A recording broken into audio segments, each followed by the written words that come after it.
प्रणाम।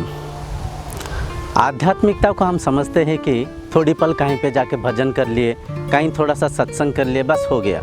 ना ना ना ना, आध्यात्मिकता ही जीवन है।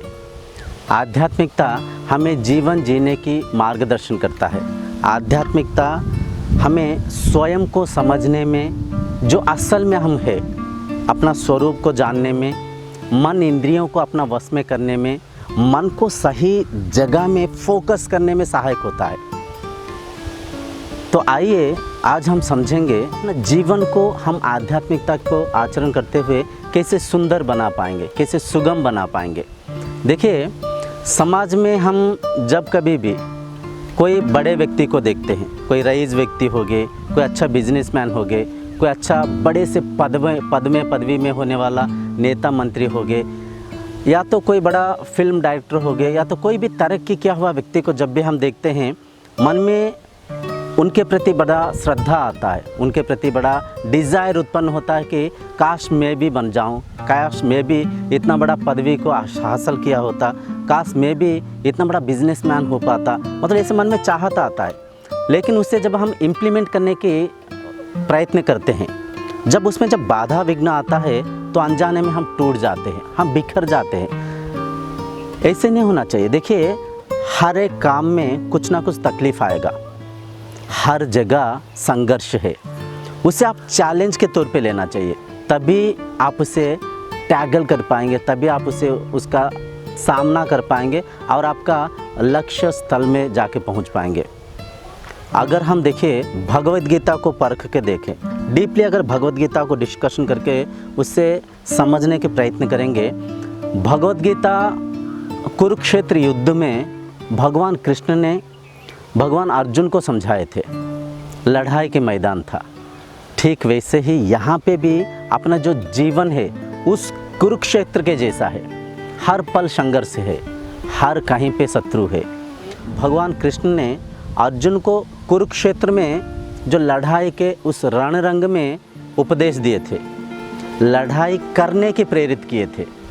यूँ समझिए, कुरुक्षेत्र में जब अर्जुन देखते हैं कि जो कौरव सेना है वो भी उनके भाई है, कहीं पे मामा है, कहीं पे चाचा है, कहीं पे गुरु है, सब अपने हैं, तो अर्जुन डर जाते हैं। अर्जुन अपने गांडीव को नीचे डाल देते हैं। अर्जुन देखते हैं कि क्या मैं अपनों से लड़ाई करूंगा, खुद के बंधु मित्रों को मारूंगा, काटूंगा, रक्तपात करूंगा? ना ना ना, ये मैं नहीं कर सकता हूँ। बोलते हैं कि हे भगवान, हे प्रभु कृष्ण, मैं लड़ाई नहीं करूंगा। मैं किसको मार रहा हूँ? मैं किसके साथ लड़ रहा हूँ? अपनों के साथ। मैं अपने जो बंधु मित्रों को मारने के द्वारा जो राज्य मुझे प्राप्त होगा, मुझे वैसे राज्य नहीं चाहिए। मैं बचा हुआ जीवन को जंगल में जाके संन्यास लेकर संत के जैसे बिता लूँगा, लेकिन मैं ये रक्तपात नहीं करूँगा, मैं ये लड़ाई नहीं लड़ूँगा।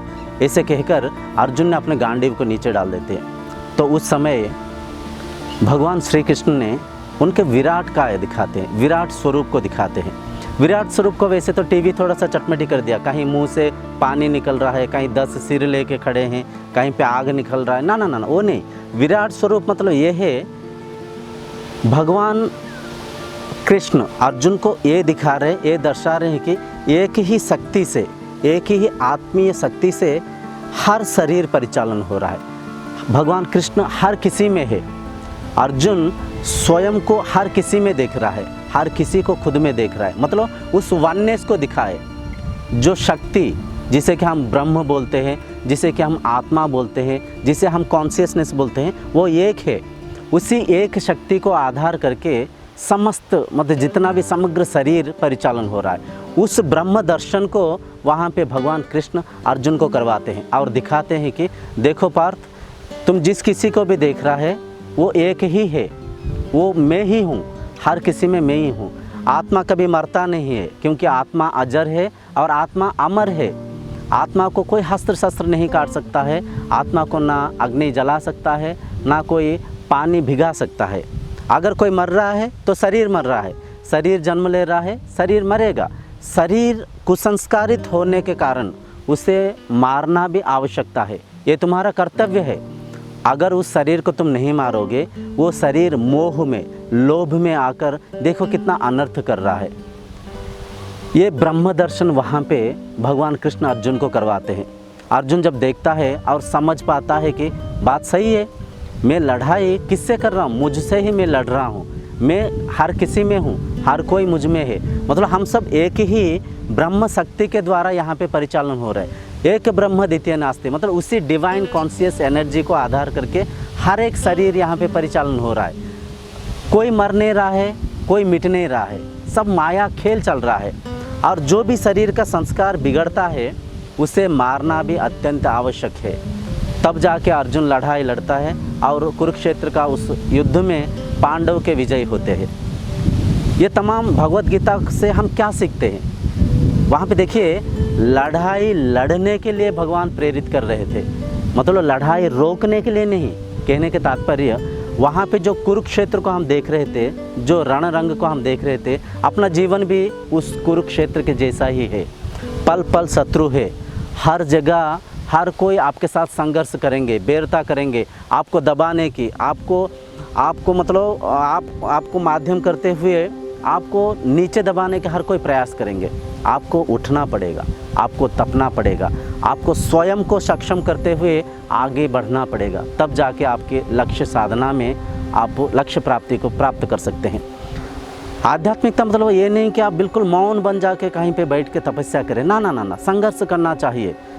जीवन है तो जीवन की हर पल में, हर घड़ी में तपस्या है, संघर्ष है, साधना है।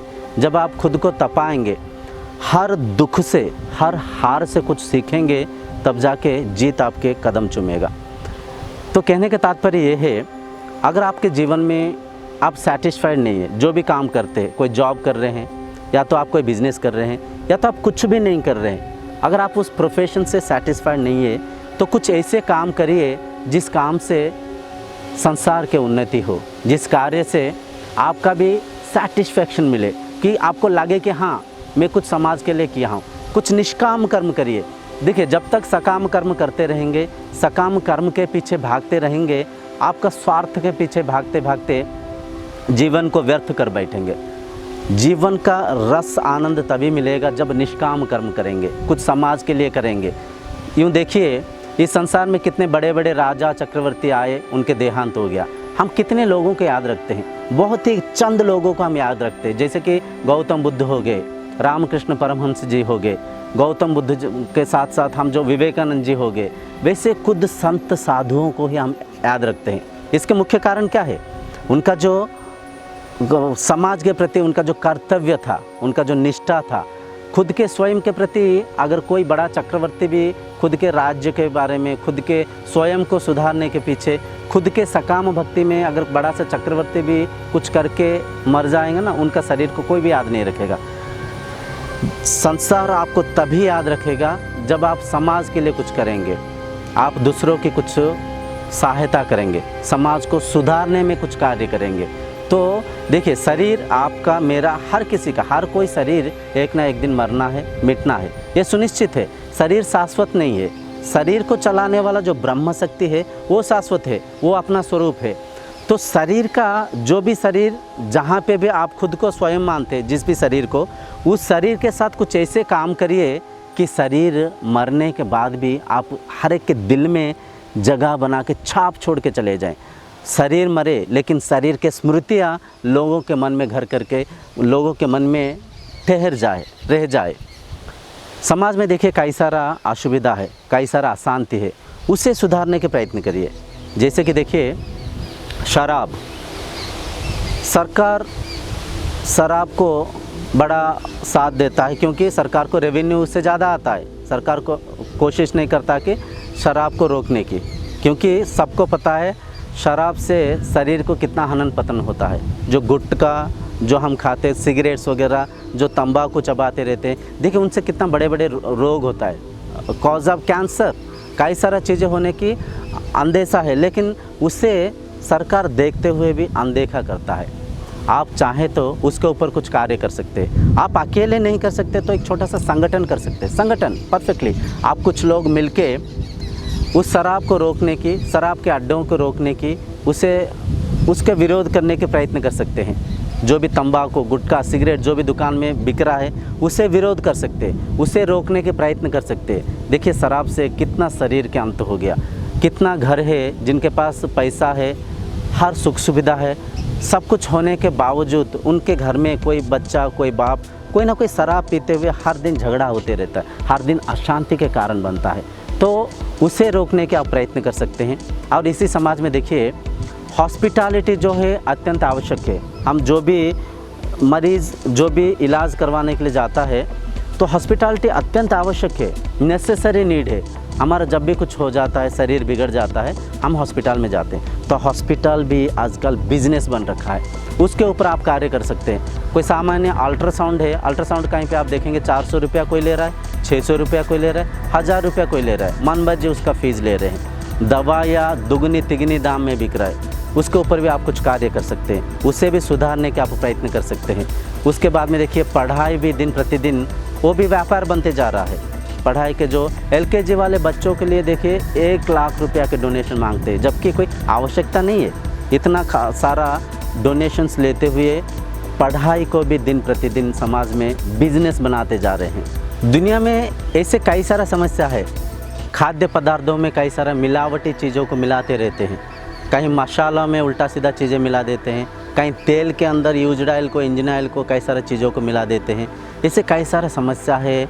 और खेतीबाड़ी में हम देखते हैं कई सारा दवाइयों को छिड़कते हैं, कई सारा इंजेक्शंस को इंजेक्ट करके फलों को पकाने में उपयोग करते हैं और चीज़ों में विष को, जहर को भरते रहते हैं। ऐसे कई समस्या है। आप जब ढूंढेंगे आपको कई समस्या मिलेगा। अगर उस समस्या के ऊपर काम करेंगे, आप उस समस्या को सुधारने के प्रयत्न करेंगे, आप हीरो बन जाएंगे। आप हीरो बन जाएंगे। हीरो मतलब वो नहीं है जो दूसरों के डायलॉग्स को जाके वहाँ पे डिलीवरी कर रहा है, कोई दूसरों की डायरेक्टर के इशारे के ऊपर आप नाच रहे हैं, या तो कोई डायरेक्टर के इशारा पे कोई फाइट कर रहा है, कोई मतलब चटमटी आडंबर करके कैमरा एनिमेशन में उसे आपको चुलबुली सा दिखाते हुए हीरो बनने के प्रयत्न कर रहा है। ना ना ना ना ना, हीरो वो है असल में जिसने समाज में कुछ कर दिखाया है, समाज को सुधारने के प्रयत्न किया है। तो वैसे हीरो, रियल हीरो आप बन सकते हैं। तो वैसे कार्य करना चाहिए। अगर आपका देखिए आपका संघर्ष को आप ही लड़ना पड़ेगा। हम जो मन में रखते हैं ना, कोई अवतार पुरुष कोई आएंगे, आपको बचाएंगे, आपको मुक्ति देंगे, आपको सुधारेंगे, आपको सहायक होंगे, ये सब मिथ्या है, ये सब मिथ है। ऐसे मिथ्या को मन से निकाल दीजिए। कोई अवतार लेके आएगा, आपको सुधारेगा। स्वयं अवतार लेने के प्रयत्न करिए, खुद अवतार लीजिए। क्योंकि देखिए जब भी आप कोई अच्छे कार्य करेंगे, जब भी कोई समाज में होने वाला कोई पीड़ा, हानि को आप दूर करने के प्रयत्न करेंगे, आप स्वयं अवतार पुरुष बन जाएंगे। ये सत्य है। हम देखें हैं राम, कृष्ण, जीसस, प्रॉफिट मोहम्मद, जिन्हें हम भगवान के रूप में पूज रहे हैं, वो भी कहीं ना कहीं कभी ना कभी संघर्ष किए थे, समाज के कल्याण कार्य किए थे। वो ऐसे काम कर रखे हैं कि लोगों के दिल में भगवान बन के बैठ गए हैं। तो वैसे आप भी कर सकते हैं, आपको अभी प्रयत्न करना चाहिए। देखिए हम हर चीज़ को ना, पढ़ाई को सोचते हैं कि कोई नौकरी करके ही, कोई पावर्स को प्राप्त करके ही कर पाएंगे। ना ना ना ना, बिना पावर भी आप कर सकते हैं। अगर एक कलेक्टर बनने की काबिलियत आपके अंदर है तो कलेक्टर का काम करने की क्षमता भी आपके अंदर है। कलेक्टर का क्या है, कोई ग्रेजुएशन कंप्लीट किया, उसने वहाँ पे कलेक्टर बन गया, आप बने नहीं। क्यों नहीं बने? क्योंकि जितना सीट्स है, जितना लोगों की आवश्यकता था, उतनों की ही वो सेलेक्ट किए। बाकी आप सेलेक्ट नहीं हुए, इसका मतलब ये नहीं कि आप नहीं कर पाएंगे। कोई माँ के पेट से कलेक्टर बन के नहीं आता है, यहीं पे आके उनको ट्रेनिंग दिया जाता है, उनको तौर तरीका समझाया जाता है, फिर जाके वो कलेक्टर का वो पावर्स को यूज़ कर पाता है। कहने के तात्पर्य ये है, आप चाहें तो वो तमाम चीज़ें कर सकते हैं जो कि आप नौकरी प्राप्त करने के बाद करने की उम्मीद रखते हैं। ना ना, नौकरी तो देखिए लिमिटेड है, जितना पोस्ट होता है उतने ही लोगों को सेलेक्ट करते हैं। हो सकता है उनमें से कॉम्पिटिटर्स होते हैं, उनके अंदर से कई सारा स्किल्स को देखते हैं, जबकि वो तमाम स्किल्स की आवश्यकता नहीं है। कोई IAS एग्ज़ाम जो होता है उसमें देखिए कितना इंटरव्यू होता है, कितना स्तरों में फ़िल्टर किया जाता है लोगों को। उनका माइंडसेट देखते हैं, उनका एसे देखते हैं, उनका स्पीच देखते हैं, उनका IQ देखते हैं, जबकि ये तमाम चीज़ें वहाँ पे प्रोफेशनली लागू नहीं होता है, काम नहीं आता है। बस उनका इंटेलिजेंट देखते हैं, उनका थोड़ा ब्रेन पावर देखना चाहिए, इतना ही काम आता है, बाकी कुछ भी काम नहीं आता है। लेकिन कंपटीशन में देखिए कितना कुछ लिखना पड़ता है। वो इसलिए है कि एक ये जो कंपटीशन करते हुए एक अच्छा से अच्छा व्यक्ति को चुने, बस केवल इतना ही है। वो तमाम क्षमता आपके अंदर भी है, आप चाहें तो समाज के लिए बहुत कुछ कर सकते हैं। आप देखे होंगे इसी समाज में नेता, अनपढ़ नेता जो कि पढ़ाई नहीं किया, वो भी आके बड़े बड़े राज्यों को परिपालन करते हैं, बड़े बड़े भाषण झाड़ते हैं, कानून को तैयारी करते हैं। तो अगर एक अनपढ़ व्यक्ति नेता बनकर, मंत्री बनकर, मुख्यमंत्री बन सकता है, तो आप भी कुछ ना कुछ कर सकते हैं समाज के लिए। बस आपके मन में उम्मीद होना चाहिए, आपके मन में कुछ आग्रह होना चाहिए, आसक्ति होना चाहिए कि समाज के लिए कुछ करने के लिए। ये तमाम चीज़ें आपको लग रहा होगा ये सब सुनने में तो बड़ा अच्छा लग रहा है, लेकिन इसे आचरण नहीं कर सकते। क्यों नहीं कर सकते? मैं पूछता हूँ क्यों नहीं कर सकते। देखिए, जब राइट ब्रदर्स एरोप्लेन को आविष्कार करने के प्रयत्न किए थे, जब ऊपर से वो लोग उछल रहे थे, कूद रहे थे, लोग उनको पागल बोल रहे थे, क्या पागल जैसे उछल रहा है, बोल रहा है कि हवा में उड़ेगा। लेकिन आज उनका प्रयास से, उनके प्रयास के परिणाम, प्रतिफल स्वरूप हम आजकल प्लेन में ट्रैवल कर पा रहे हैं। ग्राहम बेल जब फ़ोन के आविष्कार करने से पहले तारों को जोड़ के बात कर रहे थे, उनको पागल सोच रहे थे, ज़माना पागल सोच रहे थे, लेकिन उनके उस प्रयास से ही आज हम कितना दूर दूर तक जाके दूरभाष में बातें कर पाते हैं। टेलीफोन पे मोबाइल के द्वारा हम यूज़ कर सकते हैं। मतलब देखिए मोबाइल कितना तरक्की कर रखा है। उस समय अगर वो कोई कुछ बोल रहा है करते हुए, मानते हुए उस प्रयास को छोड़ देते, हो सकता है आज हम इस 5G ज़माने में मोबाइल को इतना यूज़ नहीं कर पाते। तो दुनिया बोलेगा, दुनिया का काम है बोलना, उनको बोलने दीजिए। कोई क्या बोलेगा, कोई क्या सोचेगा, सोचते हुए उनका सोच भी अगर आप सोचेंगे तो वो क्या करेंगे, है ना। तो सबसे बड़ा रोग क्या कहेंगे लोग, उस रोग से आपको मुक्त होना है। उनके बारे में कुछ देखिए, जिनका जैसे नज़रिया है उनका वैसे व्यवहार है, उनका वैसे बोलना है। तो कोई कुछ बोले, उनके बातों को आप पकड़ना नहीं चाहिए। अगर एक आदमी प्रयास करके अनहोनी को होनी करके दिखा सकता है, ऊपर उड़ सकता है और मोबाइल बना के बात कर सकता है, तो आपका जो प्रयास है ना, वो इतना भी अनहोनी नहीं है, इतना भी इम्पॉसिबल नहीं है, पॉसिबल है। आपका प्रयास होना चाहिए। तो ये तमाम वीडियो की निचोड़ निष्कर्ष ये है कि समाज में जब भी अपना जीवन में दुख आता है, दुखियों वाला उस पल में हम टूट नहीं जाना चाहिए, हम बिखर नहीं जाना चाहिए, हम किसी दूसरे के ऊपर अपना उम्मीद लगा के नहीं बैठना चाहिए। खुद को सक्षम बनाना चाहिए, खुद के काबिलियत को हम निखारना चाहिए, खुद संघर्ष करना चाहिए और खुद पे भरोसा करना चाहिए, खुद की जीवन को खुद बनाना चाहिए। तब जाके जीवन, आप जो भी लक्ष्य है उसे साधना कर पाएंगे, उसे सिद्ध कर पाएंगे। आपके लक्ष्य प्राप्ति करते हुए इस जीवन को सुंदर बनाते हुए, सुगम बनाते हुए जीवन के रस को, आनंद को ले पाएंगे। स्वयं पे डिपेंड होना चाहिए, ना किसी औरों पे। स्वयं पे निष्ठा रखना चाहिए, ना किसी पे उम्मीद लगाते हुए इस जीवन को, किसी के दया दाक्षिणा पे आप जीने के प्रयत्न नहीं करना चाहिए। और हर एक काबिलियत, हर एक पावर, हर एक एनर्जी आपके अंदर है, क्योंकि ब्रह्म एक है, ईश्वरीय जो चेतना एक है। वही चेतना आपके शरीर से, मेरे शरीर से, जो इस संसार में बड़े बड़े काम काज करके दिखाया, उनके शरीर में जो नहीं कर पाया, जो निर्धन गरीब देखते हैं, उनके शरीर में, हर एक के शरीर में वही चेतना है।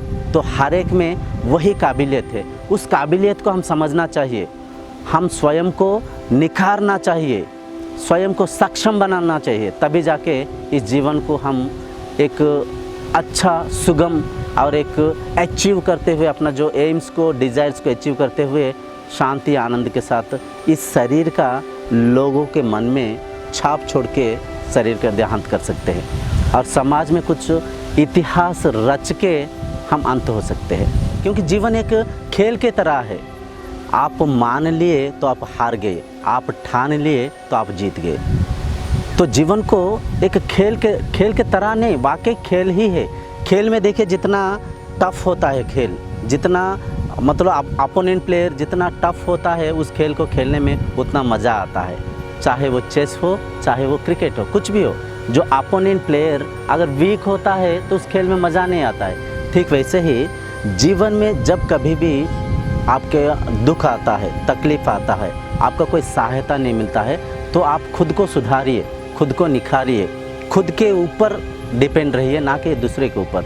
और जब आप, क्योंकि देखिए हर किसी में वही चेतना है, वो एक ही ब्रह्म शक्ति हर एक शरीर के अंदर, हर एक शरीर को, हर एक मन को ऑपरेट कर रहा है। तो मन, इंद्रियां सबका समान है। हमें संसार में जिस किसी को भी अपना आइडियल मान रखें, उनमें जो मन है आप में भी वही मन है, मेरे में भी वही मन है।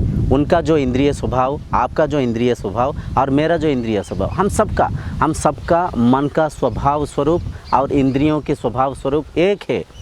बस उस मन को आप फोकस कर पाना चाहिए, खुद के ऊपर निष्ठा रखना चाहिए, थोड़ा सा मन में संयम रखना चाहिए, सहन शक्ति रखना चाहिए। अवश्य आपके जो लक्ष्य साधना में आप आगे बढ़ सकते हैं और आपके एम्स को, आपके गोल्स को आप अचीव कर सकते हैं। इस कार्यक्रम को यहीं पर रखते हुए अगले कार्यक्रम तक आपसे विदाई मांगते हुए प्रणाम।